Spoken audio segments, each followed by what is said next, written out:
Le coup d'envoi du Guinness 6 Nations 2019 a été donné à Paris un vendredi soir pluvieux et froid sous les puissants projecteurs du Stade de France. Malgré la 4e place et une série de 6 défaites en 7 test matchs l'an dernier, les supporters locaux donnaient de la voix pour encourager les Bleus. Les Gallois, 2e l'an dernier, restaient sur une série de 9 victoires consécutives.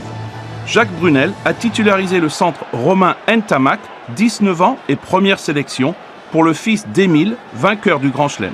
Mais c'est Louis Picamol qui allait inscrire le premier essai du tournoi 2019. La France resserrait la défense galloise avant d'écarter le ballon vers Picamol qui jouait parfaitement le coup avec un retour intérieur pour aller franchir la ligne en force. Il aplatissait pour le plus grand bonheur du public. Superbe réalisation du numéro 8 de Montpellier. Parra ratait la transformation, mais la France menait 5-0 en tout début de rencontre. À la 17e minute, les Gallois pensaient avoir égalisé.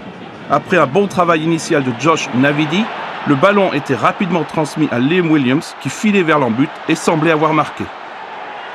Mais l'arbitre, Wayne Barnes, faisait appel au TMO, Ron Kitt, après le passage des images sur écran géant et la réaction du public et l'intervention du TMO.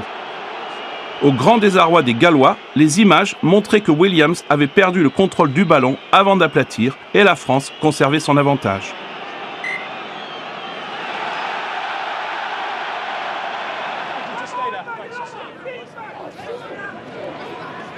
Puis doubler son avance à la 23e minute.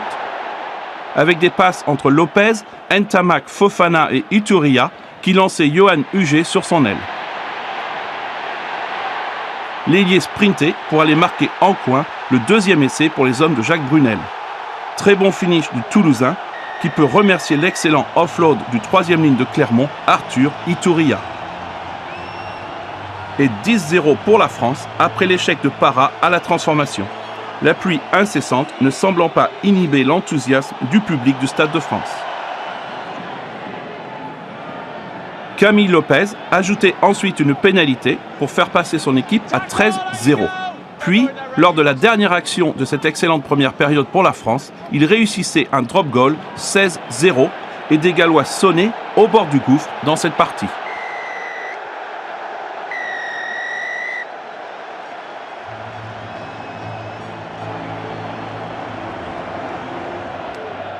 En deuxième période, les Gallois savaient qu'ils devaient marquer les premiers pour espérer quoi que ce soit dans ce match.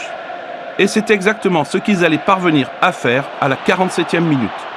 L'ailier de Worcester, Josh Adams, trouvait le trou dans la défense adverse et envoyait Thomas Williams à l'essai.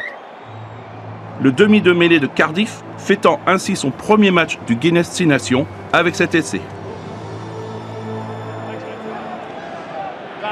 Les visiteurs semblaient prendre l'ascendant dans cette partie et l'équipe de Gatland revenait vraiment au score à la 52e minute grâce à George North qui avait suivi un long coup de pied à suivre et se voyait offrir l'essai sur un plateau après une énorme bévue de Yohan Huget. Les conditions de jeu peuvent être à l'origine de cette erreur, mais l'ailier français réalisait tout de suite les conséquences de cette boulette.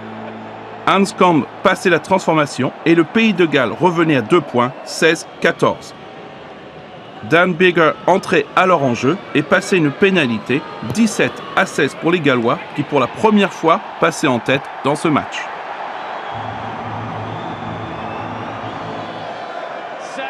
À 10 minutes du coup de sifflet final, grâce à une poussée dominatrice de la mêlée française sous les poteaux, Lopez passait une pénalité immanquable et les Bleus reprenaient le score 19-17. Mais le public allait assister à un dernier coup de théâtre dans ce match. La France récupérait le ballon en bonne position et déployait une attaque, écartant vers l'aile à gauche. Malheureusement, la passe lobée de Vahamina était interceptée par North qui parvenait à garder le contrôle du ballon malgré les conditions difficiles pour aller filer à l'essai. Deuxième cadeau dans ce match pour l'ailier et les Gallois repassaient devant. La passe du deuxième ligne français était sans doute optimiste et peut-être pas nécessaire, mais North a particulièrement bien anticipé le coup. Transformation de Biggar et 24-19 pour les Gallois, ce qui sera le score final. Avec les prochaines réceptions des Anglais et des Irlandais, Warren Gatland avait prévenu qu'un succès à Paris donnerait aux Gallois une grande chance de remporter ce tournoi. C'est fait et 10e victoire consécutive pour le pays de Galles.